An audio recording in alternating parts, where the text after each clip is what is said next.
नमस्कार दोस्तों, चलिए जानते हैं देश और दुनिया की 50 बड़ी खबरें सिर्फ 10 मिनट में। पर अभी तक आप मेरे वीडियोज को लाइक नहीं किए होंगे तो लाइक करेंगे, चैनल को सब्सक्राइब करेंगे और बेल आइकन को प्रेस करना ना भूलें। चलिए बड़ी खबर की ओर। झारखंड के पूर्व सीएम चंपई सोरेन भारतीय जनता पार्टी में शामिल होंगे। वह 30 अगस्त को रांची में बीजेपी की सदस्यता ग्रहण करेंगे। इस बात की जानकारी असम सीएम हेमंता बिस्वा शर्मा ने सोशल मीडिया एक्स पर दी है। हेमंता बिस्वा शर्मा ने लिखा, झारखंड के पूर्व मुख्यमंत्री और हमारे देश के एक प्रतिष्ठित आदिवासी नेता चंपई सोरेन ने कुछ देर पहले केंद्रीय गृह मंत्री अमित शाह से मुलाकात की। वह 30 अगस्त को रांची में आधिकारिक रूप से भाजपा में शामिल होंगे। कोलकाता में ट्रेनी डॉक्टर के रेप मर्डर को लेकर मंगलवार को छात्रों और राज्य कर्मचारी संगठनों का प्रदर्शन जारी है। पश्चिम बंगाल छात्र समाज और संग्रामी योद्धा मंच नब्बा अभियान मार्च निकाल रहे हैं। नब्बा पश्चिम बंगाल सरकार का सचिवालय है, जहां मुख्यमंत्री, मंत्री और अफसरों के दफ्तर हैं। प्रदर्शनकारियों की रैली दोपहर करीब 12:45 बजे शुरू हुई। विरोध कर रहे लोगों ने हावड़ा से लगी संतरागाछी में बैरिकेडिंग तोड़ दी है। इसके बाद पुलिस ने लाठीचार्ज किया। भीड़ को तितर बितर करने के लिए आंसू गैस के गोले दागे और वाटर कैनन का भी इस्तेमाल किया है। पुलिस ने हिंसा का हवाला देते हुए प्रदर्शनकारियों की रैली को गैर कानूनी करार दिया है। वहीं पुलिस की कार्रवाई में कई प्रदर्शनकारी जख्मी हुए हैं। इधर भाजपा ने कल 12 घंटे बंगाल को बंद बुलाया है। अक्टूबर में होने वाली महिला आईसीसी टी20 वर्ल्ड कप 2024 के लिए भारतीय टीम का ऐलान हो गया है। बीसीसीआई की महिला चयन समिति ने कल 15 खिलाड़ियों को टीम का ऐलान कर दिया है। हरमनप्रीत कौर को टीम की कमान सौंपी गई है। वहीं स्मृति मंधना उप कप्तान है। फर्रुखाबाद के कायमगंज इलाके में दलित समाज की 2 लड़कियों के शव पेड़ से लटकते हुए मिलने के बाद हड़कंप मच गया है। ये दोनों सहेलियां जन्माष्टमी पर कार्यक्रम देखने के लिए निकली थी, लेकिन घर वापस नहीं पहुंची और उनके शव एक ही दुपट्टे से लटके हुए मिले। इनमें से एक लड़की के पिता ने अपनी बेटी की हत्या की आशंका जताई है। वहीं पुलिस ने रेप और हत्या की आशंका से इनकार किया है और इस मामले को आत्महत्या से जोड़कर देख रही है। इनमें से एक युवती के पिता ने बताया कि मेरी बेटी और पड़ोस में रहने वाली उसकी दोस्त कल रात जन्माष्टमी पर लगी झांकी देखने निकली थी। दिल्ली आबकारी नीति घोटाले से जुड़े मनी लॉन्ड्रिंग मामले में भारत राष्ट्र समिति नेता के कविता को सुप्रीम कोर्ट से बड़ी राहत मिली है। शीर्ष अदालत ने उन्हें जमानत दे दी है। कोर्ट ने मामले में की जा रही जांच को लेकर सीबीआई और प्रवर्तन निदेशालय की खिंचाई की है। के कविता तेलंगाना के पूर्व मुख्यमंत्री के चंद्रशेखर की बेटी है। उन्हें ईडी ने 15 मार्च को हैदराबाद के बंजारा हिल्स स्थित उनके आवास से गिरफ्तार किया था। इसके बाद सीबीआई ने बीआरएस नेता को 11 अप्रैल को तिहाड़ जेल से गिरफ्तार किया था। यूक्रेन दौरे के 4 दिन बाद प्रधानमंत्री नरेंद्र मोदी ने रूस के राष्ट्रपति व्लादिमीर पुतिन से बात की है। मोदी ने सोशल मीडिया प्लेटफॉर्म एक्स पर मंगलवार को इसकी जानकारी दी। उन्होंने लिखा, पुतिन ने भारत और रूस स्पेशल और स्ट्रैटेजिक पार्टनरशिप को मजबूत करने को लेकर बात की। उनसे रूस यूक्रेन जंग को लेकर भी विचार साझा किए हैं। 2 महीने में ऐसा दूसरी बार हुआ है जब पीएम मोदी की जंग रोकने को लेकर रूस के राष्ट्रपति पुतिन से बात हुई हो। इससे पहले मोदी 8 जुलाई को रूस दौरे पर गए थे, तब भी दोनों के बीच इसी मुद्दे पर चर्चा हुई थी। पीएम मोदी ने उन्हें कहा था, यह समय जंग का नहीं है। सोने चांदी के दामों में फिर से गिरावट देखने को मिली है। मल्टी कमोडिटीज एक्सचेंज पर 24 कैरेट सोना 174 रुपये सस्ता होकर 71,865 रुपये प्रति 10 ग्राम हो गया है। तो वहीं चांदी मल्टी कमोडिटीज एक्सचेंज पर 58 रुपये प्रति किलोग्राम की मामूली गिरावट के साथ 85,610 रुपये प्रति किलोग्राम हो गया है। पाकिस्तान के अशांत बलूचिस्तान प्रांत में हथियारबंद लोगों ने सोमवार को बसों को निशाना बनाया और 23 यात्रियों को गोलियों से भून डाला। मीडिया रिपोर्ट्स में बताया गया कि हथियारों से लैस लोगों ने यात्रियों को बसों से उतारकर उनकी पहचान पूछी, फिर कम से कम 23 लोगों को गोली मारकर हत्या कर दी। घटना बलूचिस्तान मूसाखेल जिले में हुई है।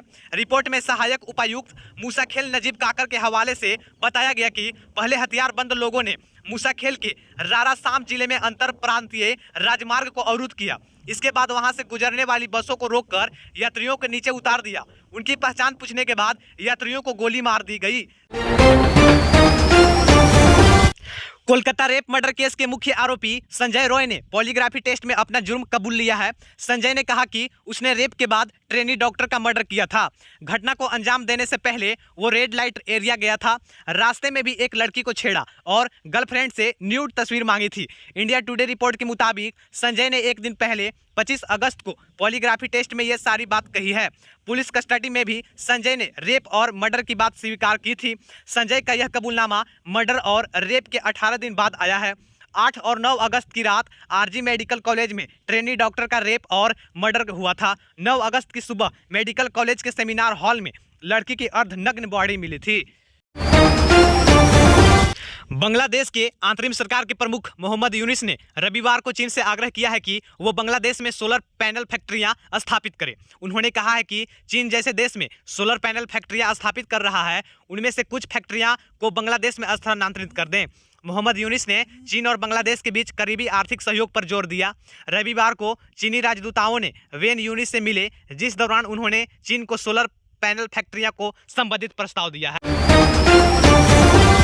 बिहार के गया में रविवार को उस वक्त हड़कंप मच गया जब एक मालगाड़ी के 8 डिब्बे पटरी से उतर गए। हालांकि गनीमत यह रही कि इस हादसे में किसी की जान माल की नुकसान की खबर नहीं आई है।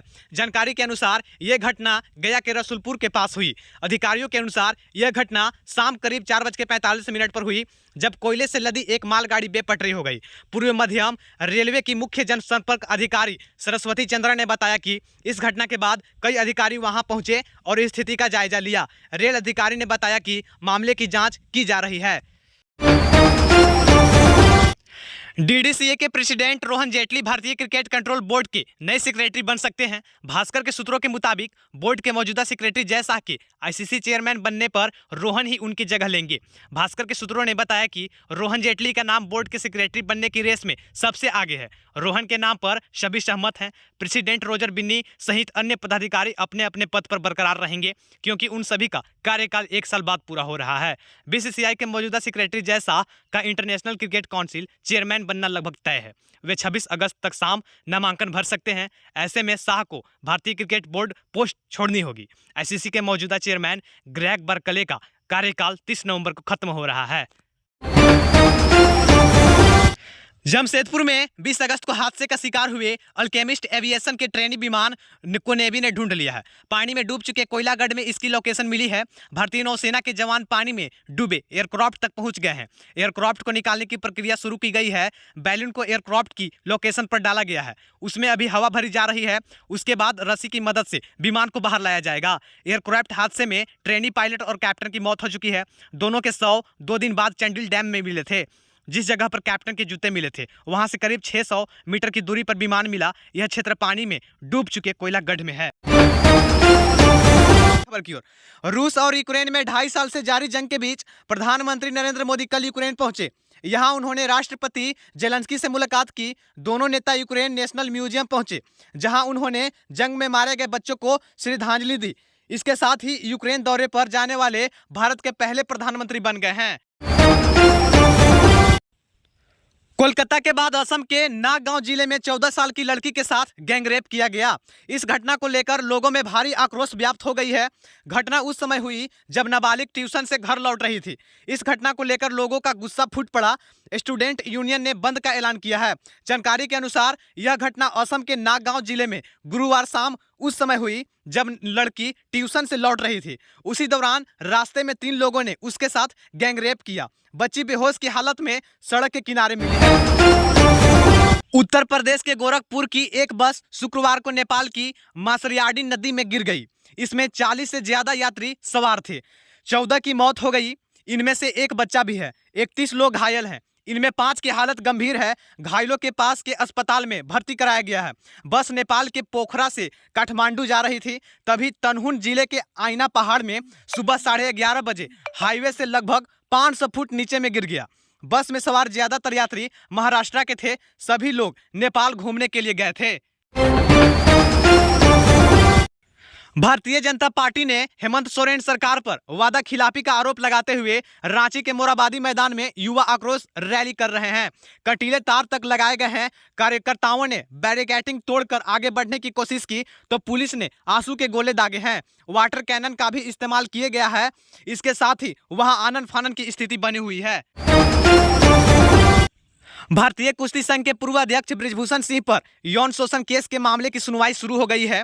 सुनवाई के दौरान कोर्ट ने महिला पहलवानों को बयान दर्ज करवाने के 2 विकल्प दिए हैं। इसमें कहा गया है कि वह कोर्ट रूम में गवाही देने में सहज हैं तो इसकी खुली सुनवाई करेंगे। अगर वे सहज नहीं हैं तो फिर उन्हें कमजोर गवाह मानकर उनके बयान दर्ज किए जाएंगे। फैसला पहलवानों पर निर्भर करता है। इसके बाद कोर्ट ने पहलवानों की सहमति पर कहा कि उनकी गवाही जज के सामने होगी। इसमें बृजभूषण सिंह के वकील भी सामने नहीं होंगे। यह बयान कोर्ट के साथ वाले कमरे में होंगे। केंद्र सरकार ने कुछ दिन पहले महाराष्ट्र के दिग्गज नेता और एनसीपी प्रमुख शरद पवार को Z+ सुरक्षा मुहैया कराई थी। अब इस पर शरद पवार की प्रतिक्रिया सामने आई है। पवार ने कहा कि उन्हें दी गई Z+ सुरक्षा उनके बारे में प्रामाणिक जानकारी प्राप्त करने का एक तरीका हो सकता है। उन्होंने आगे कहा कि गृह मंत्री के एक अधिकारी ने मुझे बताया कि सरकार ने 3 व्यक्तियों को Z+ सुरक्षा देने का फैसला किया है और मैं उनमें से एक था। मैंने पूछा कि अन्य 2 कहां हैं। मुझे बताया गया कि RSS प्रमुख मोहन भागवत और गृह मंत्री अमित शाह हैं। बांग्लादेश के अंतरिम सरकार ने पूर्व प्रधानमंत्री शेख हसीना का डिप्लोमेटिक पासपोर्ट रद्द कर दिया है। इसके साथ ही उनके अन्य सहयोगियों का भी डिप्लोमेटिक पासपोर्ट रद्द कर दिया गया है। डिप्लोमेटिक पासपोर्ट के रद्द होने के बाद अब शेख हसीना के दूसरे देशों में जाने का कठिन हो गया है। पासपोर्ट रद्द करने का पीछे का कारण दिया गया है कि शेख हसीना के खिलाफ अब तक 44 आपराधिक मुकदमे दर्ज हो चुके हैं, इसलिए उनका डिप्लोमेटिक पासपोर्ट रद्द कर दिया गया है। अमेरिका को डर है कि चीन और रूस और उत्तर कोरिया के साथ कभी भी परमाणु युद्ध हो सकता है। इसके लिए मार्च में ही अमेरिकी राष्ट्रपति जो बाइडेन ने बेहद खुफिया दस्तावेज पर हस्ताक्षर किए थे, जिसमें अमेरिका के न्यूक्लियर रणनीति में कुछ बदलाव किए गए हैं। इस पर जो बाइडेन का हस्ताक्षर भी है, जिसका नाम न्यूक्लियर एम्प्लॉयमेंट गाइडेंस है। जम्मू कश्मीर के विधानसभा चुनाव की घोषणा के बाद राजनीतिक बयानबाजी भी तेज हो चुकी है। इसी क्रम में गृह मंत्री अमित शाह ने कांग्रेस और नेशनल कॉन्फ्रेंस के गठबंधन की अटकलों के बीच राहुल गांधी पर करारा हमला किया है। इसके साथ ही उन्होंने राहुल गांधी से 10 सवाल किए हैं। केंद्रीय गृह मंत्री अमित शाह ने सोशल मीडिया प्लेटफॉर्म X पर लिखा है, जिसमें गृह मंत्री अमित शाह ने लोकसभा में विपक्ष नेता राहुल गांधी पर निशाना साधा। रेप मर्डर केस के आरोपी संजय राय का पॉलीग्राफी टेस्ट कराने की सीबीआई को इजाजत मिल गई है। जांच एजेंसी ने कोर्ट में अर्जी दायर की थी। इससे पहले एजेंसी आरोपी का मनोवैज्ञानिक टेस्ट करा चुकी है। अब पॉलीग्राफी टेस्ट में पता चलेगा कि आखिर आरोपी कितना झूठ बोलता है और कितना सच। साथ ही सीबीआई ने अस्पताल के पूर्व प्रिंसिपल संदीप घोष का भी पॉलीग्राफी टेस्ट कराना चाहती है। ऐसे ही खबरों के लिए हमारे वीडियोज को लाइक करेंगे और चैनल को सब्सक्राइब कर लेंगे और बेल आइकन को भी प्रेस कर लेंगे। जय हिंद।